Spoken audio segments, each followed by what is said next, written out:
Before we're going to start, I just want to, this year was sponsored for Refuah Shalema of Lilach Bat Geula and Frida Bas Rina, and all the learning that takes place in this base medrash is the Refuah Shalema of Chaim ben Shoshana.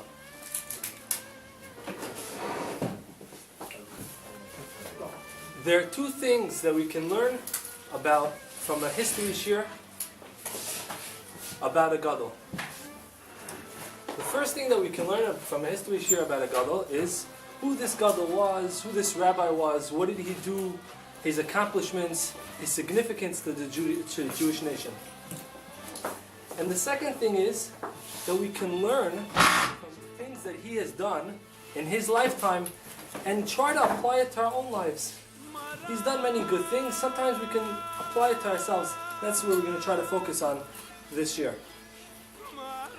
3 months ago, Klal Yisrael suffered a terrible loss. It was the passing of Rabbi Ovadia Yosef, Zecher Tzadik Levracha. More than 850,000 people attended his funeral in Jerusalem, and people came from all over.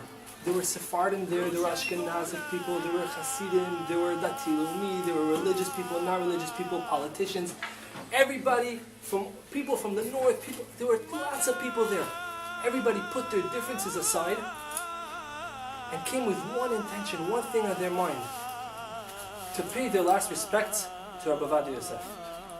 Who was Rabbi Ovadia Yosef that he was able to get such a big funeral, which some people would like to say this is the biggest and largest funeral since the times of Moshe Rabbeinu?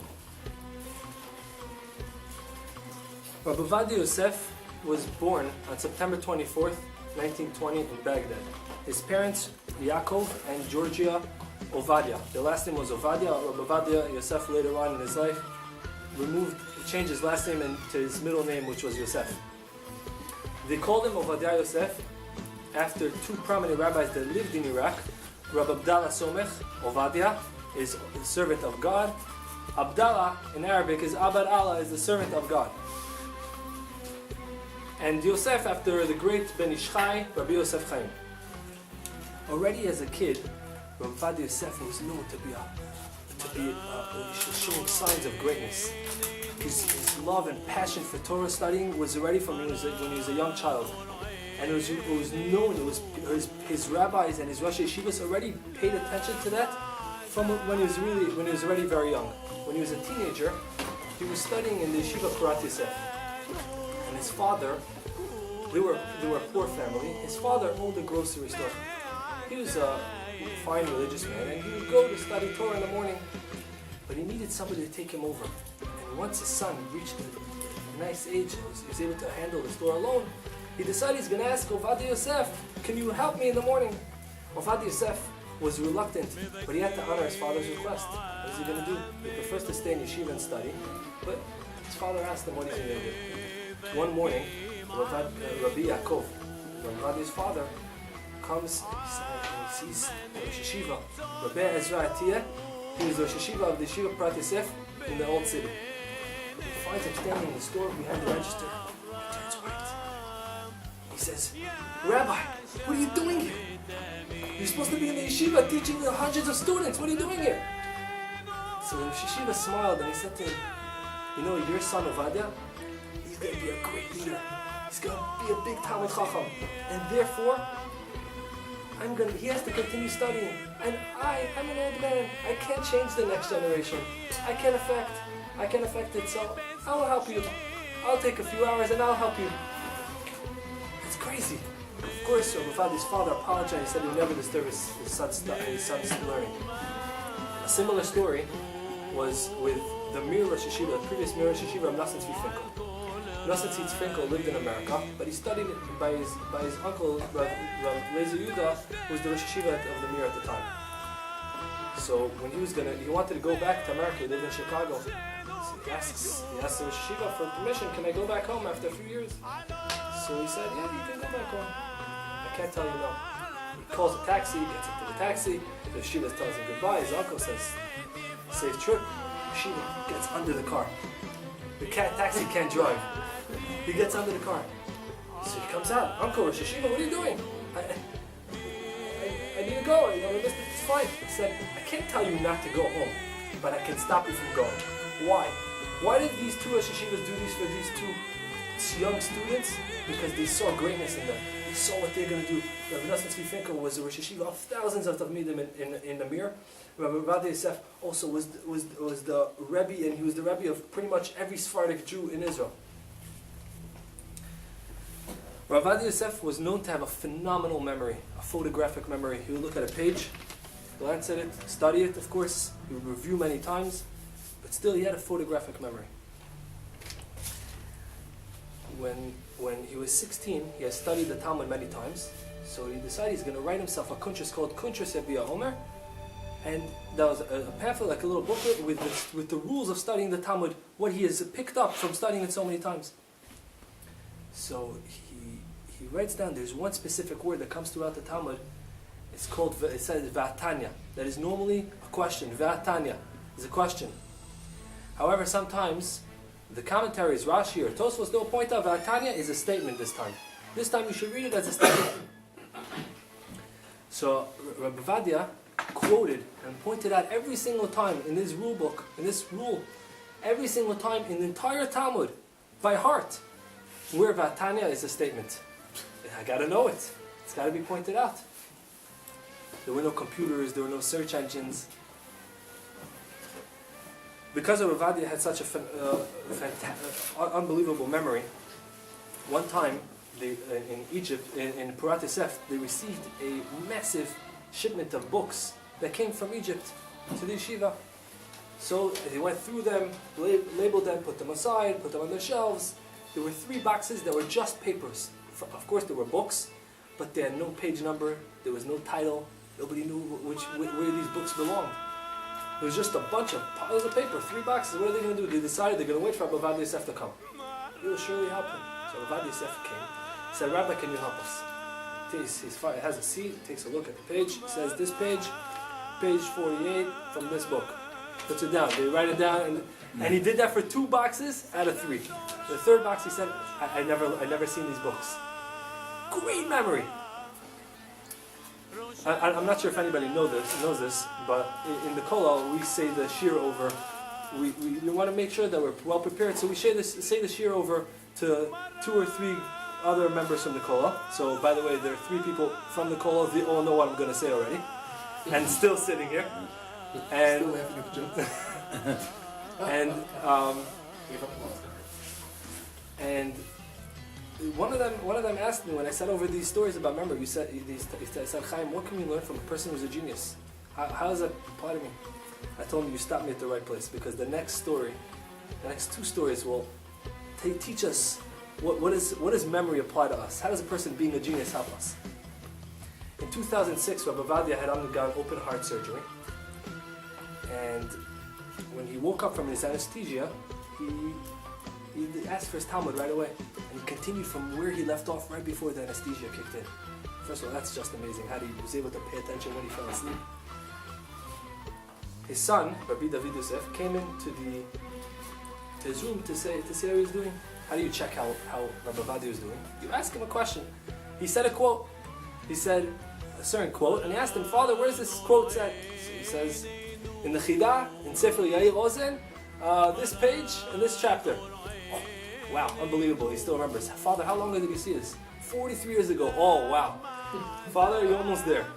One more question. What did you have for lunch today? I don't remember. What do you mean?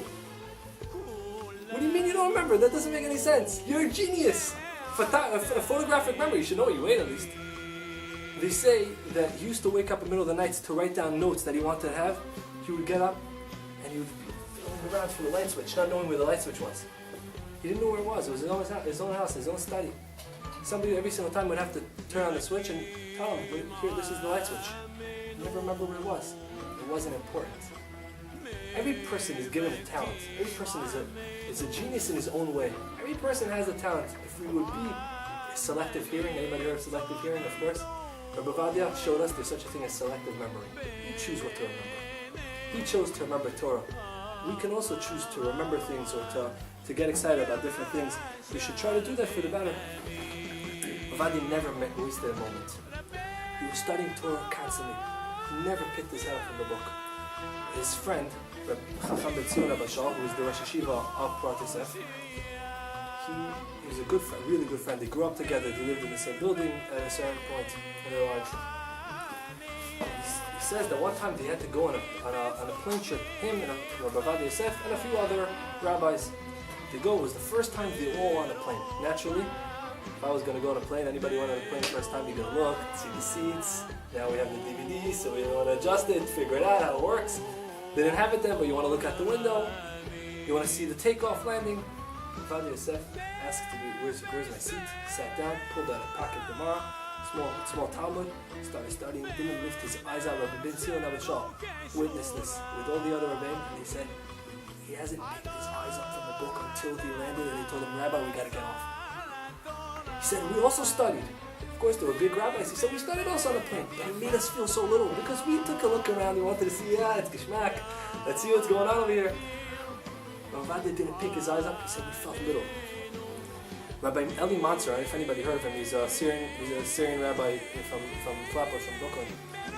A great speaker. When he was eulogizing Rabbi Ovadia, so he said a story that happened with him. He said, happened a few times that I was I'm talking to Rabbi Eli Matzor's thing. He was the translator for Rabbi Ovadia when he had to deal with people in English.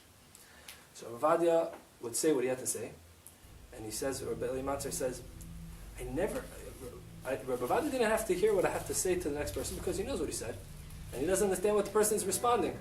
So during those few minutes, you saw his lips were moving.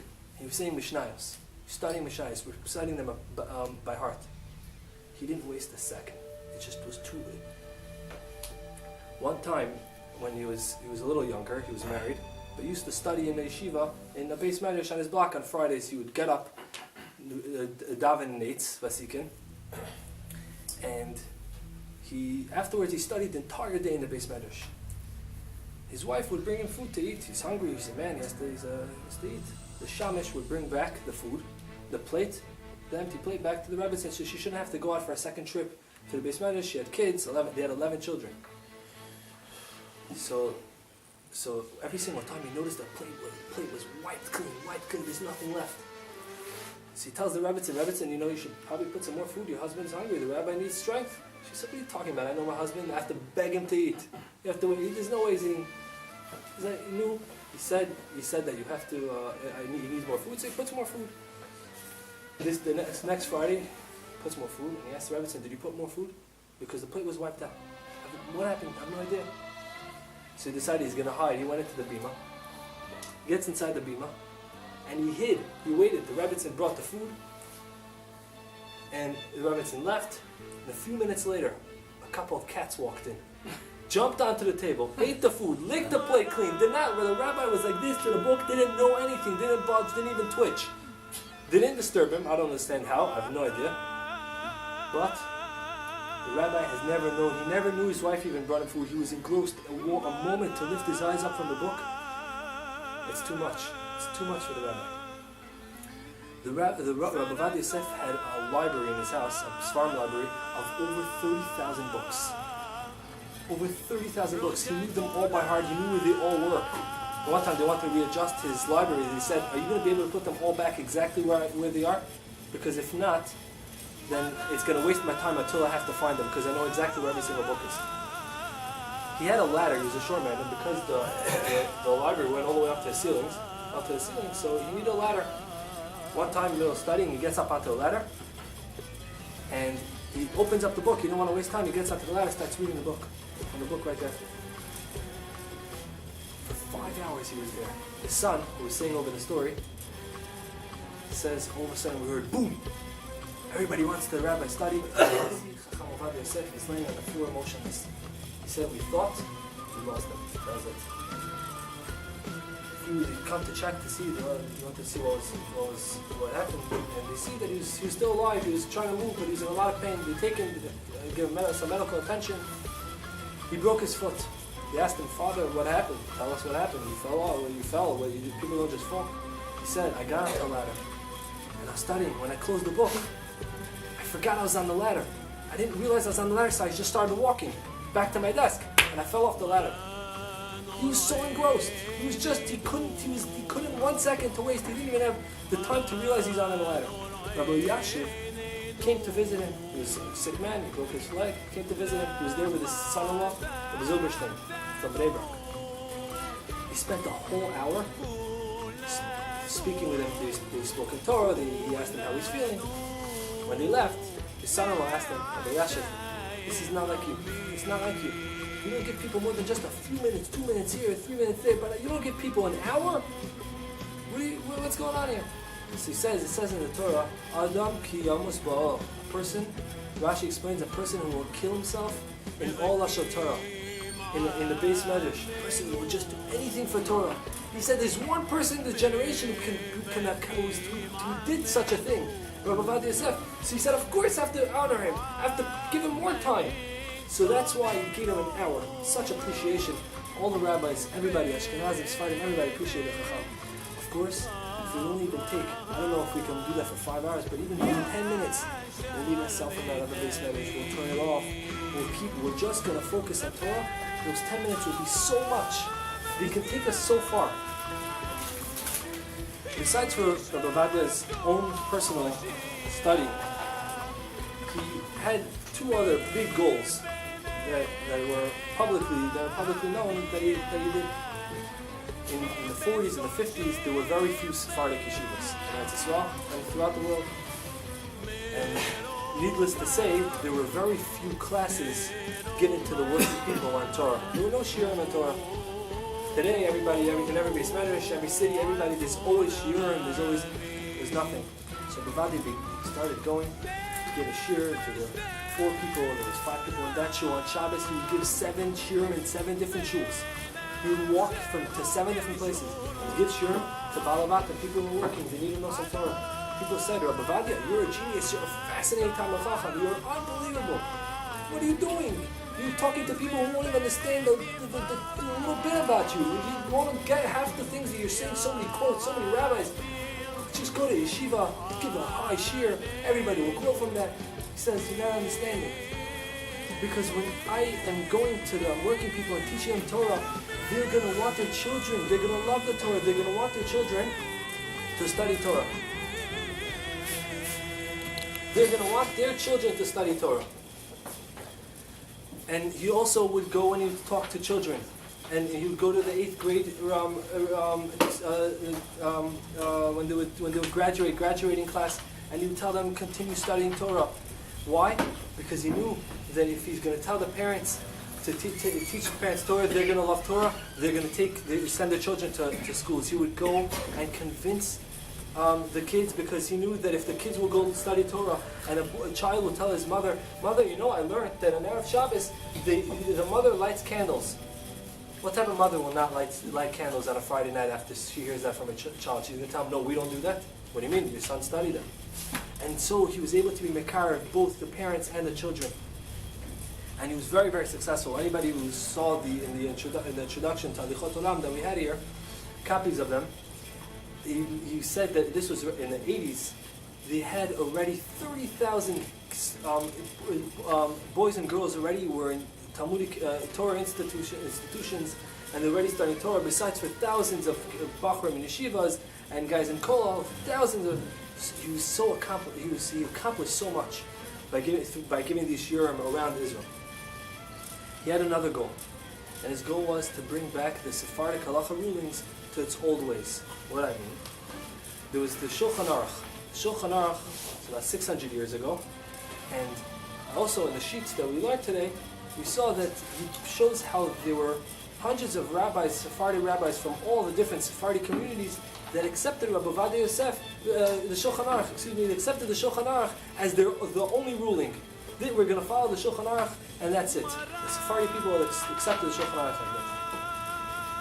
And after, in the mid 1700s and 1800s, the Kabbalic rabbis started growing more. They started paskening halachas more Kabbalic style, a little different than the Shulchan Aruch, and it made it a lot more difficult for the simple Jew to be able to keep them, because they're a little bit more, they're more chumradik, they're a little bit more chumra, and therefore a lot of students went and they started studying Ashkenazic ruling. So there was Kabbalah, there was Ashkenazi, and there were Sephardim. We had to keep, the rabbis all accepted on themselves that all Sephardim will follow the Shulchan Aruch. So therefore he started teaching a lot of the Shulchan Aruch, and he said shiurim at the age of 18, and he used to, on the Ben Ish Chai, and he would say how he felt was the halacha based on the Shulchan Aruch, and that was what he later on published the book, 8 volumes of Alichot Olam.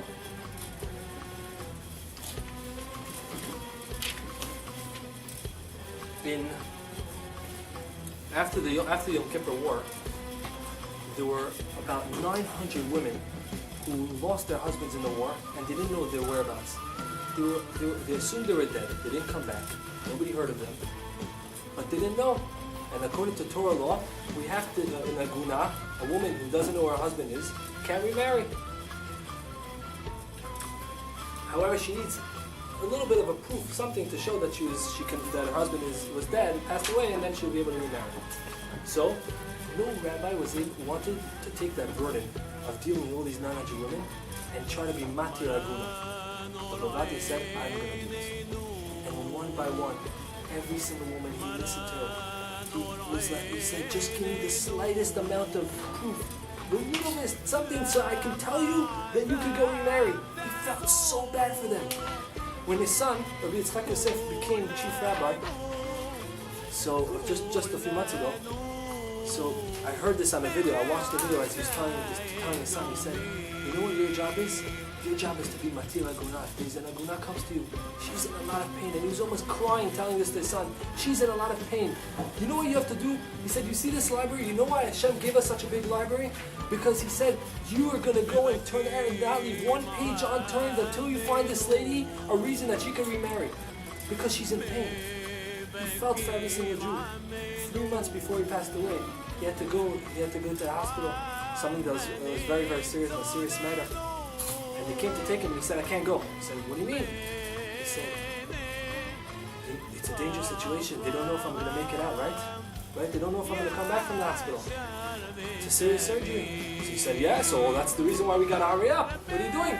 He said, "There's an aguna, there's a lady who doesn't know where her husband is, and I'm in the middle of writing her a response in order to tell her that she can remarry. But if I don't come back, who's going to do that? Who's going to worry about these women?